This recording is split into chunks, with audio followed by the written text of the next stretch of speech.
गीता अध्याय 4। जीवन में कर्म तो हर कोई करता है, पर सही कर्म वही है जो ज्ञान से जुड़ा हो। भगवत गीता का चौथा अध्याय ज्ञान योग कहलाता है। इस अध्याय में भगवान श्री कृष्ण अर्जुन को बताते हैं कि कर्म, ज्ञान और भक्ति अलग नहीं है, बल्कि एक ही सत्य के 3 रूप हैं। भगवान कहते हैं कि ये दिव्य ज्ञान उन्होंने सबसे पहले सूर्य देव को दिया था। समय के साथ ये ज्ञान लुप्त हो गया, इसलिए आज वे इसे फिर से अर्जुन को प्रदान कर रहे हैं। इसका अर्थ ये है कि सत्य ज्ञान समय से परे होता है।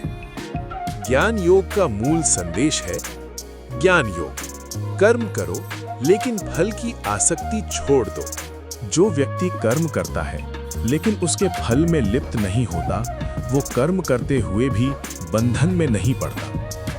ऐसा कर्म मनुष्य को ऊंचाई की ओर ले जाता है। भगवान श्री कृष्ण अपने अवतार का रहस्य भी बताते हैं। जब जब धर्म की हानि होती है और अधर्म बढ़ता है, तब तब वे अवतार लेते हैं।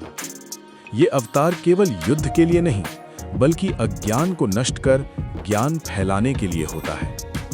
इस अध्याय में यज्ञ का भी विशेष अर्थ बताया गया है। यज्ञ केवल अग्नि में आहुति देना नहीं, बल्कि ज्ञान के लिए किया गया प्रयास, संयम और आत्मनियंत्रण, निस्वार्थ कर्म, ये सब भी यज्ञ है। भगवान कहते हैं कि ज्ञान सबसे पवित्र है। जैसे आग ईंधन को भस्म कर देती है, वैसे ही ज्ञान सभी पापों और भ्रमों को जला देता है। जो व्यक्ति श्रद्धा, विनम्रता और गुरु की सेवा से ज्ञान प्राप्त करता है, वही सच्ची शांति पाता है।